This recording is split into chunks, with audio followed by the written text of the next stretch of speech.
46번째 위스키 글렌킨치 12년. 한때 잔디 볼링장이 있는 것으로 유명했던 글렌킨치는 다소 덜 알려진 증류소였지만 최근 대대적인 리모델링을 거쳐 조니 워커의 로우랜드 홈으로 새 단장을 했습니다. 물론 이는 이곳에서 생산된 대부분의 위스키가 블렌딩용으로 소비된다는 사실을 시사합니다. 하지만 제가 이곳 증류소에 대해 세 가지의 흥미로운 점을 말씀드릴 수 있습니다. 첫째로, 이곳은 현존하는 가장 완벽한 증류소 모형을 보유하고 있습니다. 이 모형은 원래 1924년 대영 제국 박람회를 위해 제작되어 그곳에서 증류주를 만들어냈는데 후에 모틀락의 매장으로 옮겨졌다가 1976년에 마침내 이 증류소에 설치되었습니다. 이 멋들어진 녀석을 보러 가는 것만으로도 충분히 여행할 가치가 있습니다. 둘째로, 모델 옆에 눈에 잘 띄지 않는 진열장에는 빅토리아 시대의 유명한 위스키 책 작가인 알프레드 버나드의 미공개 팸플릿 사본을 볼 수 있습니다. 이 사본을 보고 솔직히 너무 기뻐서 심장이 두근거려 혼났습니다. 마지막으로, 이 증류소가 귀신이 들렸다고 전해지고 있다는 점입니다. 수년 전 제가 글렌킨치를 처음 방문했을 때 당시 일리, 젠틀탐, 레드패스 부인 이 세 명의 유령이 이곳에 살고 있는데 이들 모두 벽을 통과하고 굳게 잠긴 문을 열 수 있다고 합니다. 하지만 요즘 가이드들은 유령에 관한 소문은 들은 적이 없다고 전면 부인하고 있습니다. 하긴 퇴마사를 부를 수는 없지 않겠습니까? 실은 오늘날 이 증류소에 대한 설명은 모두 조니 워커 블렌드에 대한 글렌킨치의 기여도에만 집중되어 있고 기업 홍보성이 다분합니다. 그러나 이러한 앵글이 너무 강압적이지 않게 적절한 강도이고 이곳의 방문 경험은 너무 화려하고 수박 거달기식인 에든버러의 브랜드 홈보다는 좀 덜 자기적이게 느껴진다는 점에서 좋았습니다. 당연하게도 지금은 증류소 독점 스페셜 에디션을 내놓았지만 수년 동안 그래왔듯 맛깔나게 가볍고 섬세하며 향긋한 플레음이 나는 12년 숙성 플래그십 보틀링은 40파운드 미만의 훌륭한 가격대를 형성하며 가히 전형적인 아페리티프 위스키라고 할 수 있습니다. 로우랜드 스타일의 훌륭한 예시가 될 제품을 찾기 위해 먼 곳을 찾아다닐 수도 있겠지만 이곳 위스키를 맛보는 순간 왜 블렌더들이 오랫동안 이곳의 위스키를 쉬쉬하며 자기들끼리만의 비밀로 유지했는지 알 수 있을 겁니다. 47번째 위스키 더 글렌리벳 나두라. 글렌리벳은 현대 스카치 위스키 산업의 시초가 된 역사적인 1823년 스코틀랜드 소비세 법상 허가를 받았던 최초의 증류소 중 하나로 유명합니다. 이제 멋들어진 방문자 센터에서 인당 최대 350파운드를 지불하면 다양한 체험을 즐길 수 있는 이 증류소의 흥미로운 역사에 대해 한번 자세히 알아보겠습니다.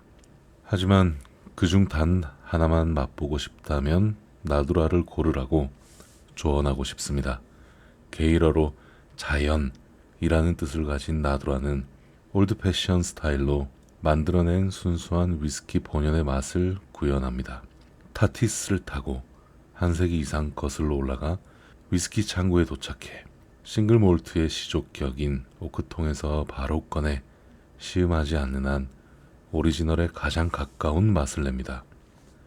이 스타일의 원조는 스카치 몰트 위스키 소사이어티였고 캐스크 스트렝스의 싱글 캐스크를 병입해 놓은 최초의 브랜드는 획기적이었지만 안타깝게 단명했던 글렌모렌지의 네이티브 로그셔 익스프레션이었습니다.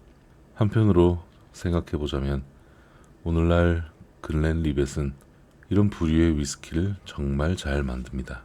이 녀석은 싱글 캐스크 릴리즈는 아니고 소규모의 스몰 배치 캐스크 스트렝스라고 봐야 하는데, 다양한 피트 처리 방식과 숙성 방법에 따른 풍미의 변화를 표현하기 위해 이런 식으로 출시한 것입니다. 깊은 풍미의 나두라가 반응이 좋기에 추천했지만 꼭 여기에 동의하실 필요는 없습니다. 첫 잔은 나두라를 맛보시고 피티드 위스키 캐스크, 그 외에는 제 개인적인 취향인 올로로소 숙성 버전을 추천합니다. 하지만 여느 스몰 배치 익스프레션들이 그렇듯 이 녀석도 온라인 옥션에 수시로 등장했다 사라질 수 있습니다. 나두라는 헤레스의 퍼스트 빌 올로로소 쉐리 캐스크를 사용하며 우드 향이 추가되는 위스키의 아주 좋은 예시라고 할 수 있습니다. 저온 여과 과정을 거치지 않고 색소를 첨가하지 않아 글렌리벳 특유의 풍미를 해치지 않습니다. 60%대의 알코올 도수로 병입되는 녀석치고 스탠다드 스트렝스의 평균가인 40파운드라는 미친 가격에 판매되는 말도 안 되는 녀석입니다. 물론 한국에서는 훨씬 비쌉니다. 48번째 위스키 글렌모렌지 퀀터루반. 저는 이들의 월드 오브 원더 영화를 열심히 관람해놓고 겉멋이 잔뜩 든 웹사이트를 뒤적거리는데, 열을 내는 바람에 하마터면 글렌모렌지를 리스트에 올리지 못할 뻔했습니다. 홍보성의 어설픈 기믹이라고도 할 수 있습니다. 방구석 전문가 수준의 지식으로 어느 업계 용어인지 이해하기 힘든 단어로 첨철된 잡지 사설틱한 논조로 영화에 관해 설명하는 글을 몇 페이지가량 스크롤해 내리자 누구든 한데 취업해주고 싶은 심정이 되었습니다. 이가 시큰해 오면서 이 영화가 누굴 겨냥한 것이든 위스키 애호가는 아닐 거라는 우울하기 짝이 없는 생각이 들었습니다.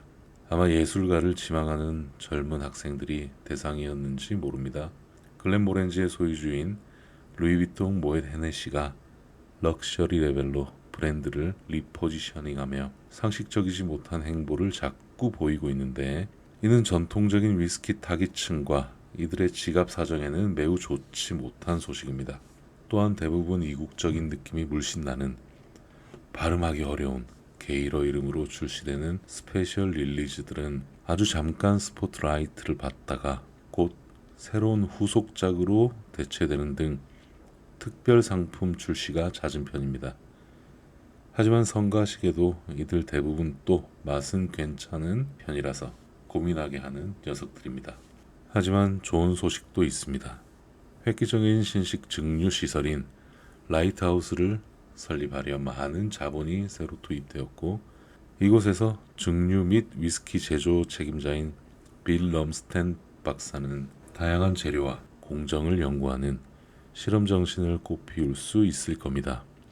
이곳에서 마법같이 작품이 탄생할 것이라는 확신이 들지만, 제발 이곳의 마케팅 부서가 이 모든 내용을 누구나 알아들을 수 있게끔 쉽게 설명하길 바랄 뿐입니다. 다른 주제로 넘어가서 저는 이곳의 주력 위스키 중에서 콘토르반에 아직도 제일 관심이 갑니다. 글렌모렌지는 1990년 요새 한창 유행하는 대체 우드 캐스크 중 하나인 포트 우드 피니쉬를 최초로 사용하기 시작했습니다. 더 이상 참신하진 않지만 여전히 동일 제품군 중 최고입니다. 이 녀석은 가장 마지막으로 언급한 이후 2년 정도 숙성 기간이 늘어났기 때문에 현재 14년 숙성 버전이며 가격도 인상되지 않았습니다. 그리고 요즘 세태로 미뤄봤을 때 이는 정말 드문 일입니다. 49번째 위스키 하일랜드 파크 바이킹 프라이드. 요즘 들어 저는 하일랜드 파크의 정체성이 무엇인지 이해하는 데 어려움을 겪고 있습니다. 여전히 이곳의 위스키와 증류소를 좋아하지만 왕자의 게임 스타일의 장난 같은 라벨에 혼란스러움을 느낍니다. 오크니 지방이 바이킹과 뗄래야 뗄 수 없는 관계라는 점은 알겠지만 이 점이 21세기를 사는 현대 증류 방식과 어떤 연관이 있는지 관심 가질 만한 인과관계가 있기는 한지 이해할 수 없습니다. 안타깝게도 한술 더 떠서 이들의 브랜딩 작업은 녹인 더 노그 캐릭터까지 마술을 뻗쳤습니다. 이들의 세계관에는 바이킹 스카스, 바이킹 아너, 바이킹 하트, 바이킹 프라이드, 발키리, 발크넛, 발파더, 트위스티드 타투, 그리고 트리스켈리온 이렇게 있습니다.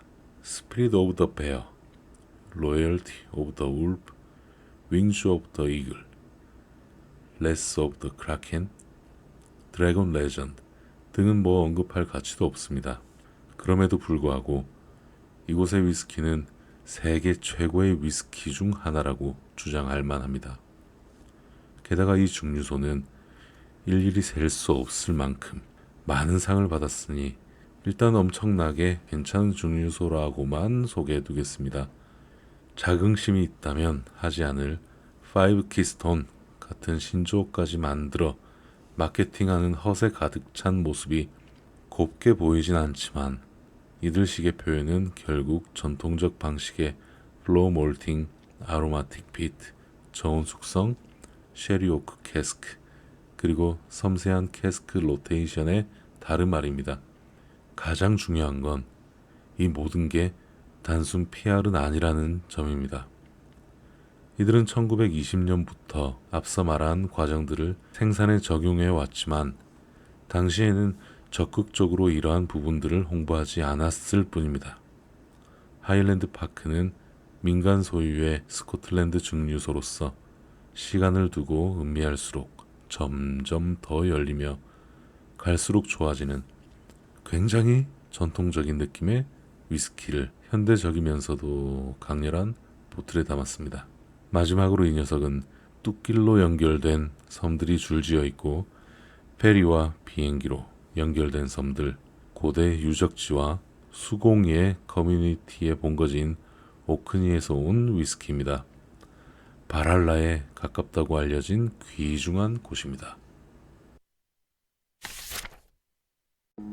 50번째 위스키 허드슨 위스키 and why Bright Lights Big Bourbon. 미국의 다른 증류소들과 마찬가지로 허드슨 증류소도 이제 대기업에 속하게 됐습니다. 이 경우에는 스코틀랜드의 윌리엄 그랜트 앤 선즈에 속하게 되었습니다. 하지만 불과 15년 전까지만 하더라도 이들이 증류주 업계에 등장한 것은 엄청난 센세이션이었습니다. 허드슨의 맨해튼 라이는 당시 칵테일 바 씬에서 가장 화제거리였고 트렌디한 믹솔로지스트들은 모두 이 독특한 375ml 보틀을 구하려 경쟁을 벌였습니다. 영국에서 약 100파운드 정도에 거래됐던 이 위스키는 2006년에야 위스키 증류를 시작한 증류소의 작은 규모에 비해 곧바로 다수의 최우수상을 휩쓸며 꽤나 고가의 가격을 유지했습니다. 아이러니하게도 이들의 사업 초창기 계획은 오래된 농장 부지에 클라이밍 센터를 설립하는 것이었습니다. 하지만 이는 곧 지역 주민들의 거센 반대에 부딪혔고 분하게도 지역 이기주의적 로비로 인해 농업에 기반한 사업을 펼칠 수밖에 없었습니다. 이에 따라 금주령 이후에 최초로 설립된 뉴욕 최초의 증류소가 설립되었습니다. 이후 수많은 모방 업체가 생겨났고 현재 미국에서만 2,300개가 넘는 소규모 증류소가 운영되고 있습니다. 허드슨은 곧 베이비 버번을 출시하는데 뉴욕의 화려함을 반영하기 위해 이름을 브라이트 라이트 빅 버번으로 개명했습니다. 맨해튼 라인은 이제 To the Lighting으로 불리며 백룸 딜도 있습니다. 현재로서는 생산량의 대부분은 미국에서 소비되지만 곧 최대 생산량이 늘어나면 상황이 바뀔지도 모릅니다. 현재로서는 남은 보트를 추적하는 것이 영국에서 이 녀석을 구할 수 있는 가장 현실적인 방법입니다. 윌리엄 그랜트 앤 선즈는 2010년에 허드슨 위스키 브랜드를 인수한 후 2017년 4월에 경영권까지 완전히 얻어냈습니다. 생산량을 늘리게 되었고 비로소 허드슨 위스키를 표준 사이즈 보틀로 출시할 수 있게 되었습니다. 하지만 이후 가격은 다소 하락했습니다. 아름다운 허드슨 밸리에 있는 증류소는 미국 크래프트 증류의 전환점의 상징과 같기에 더욱더 방문하기 좋은 곳입니다. 증류소에서만 판매하는 하프문 오치드 진과 애플 보드카를 맛보러 뉴욕 시내에서 외곽으로 시간을 내 여행할 가치가 충분합니다.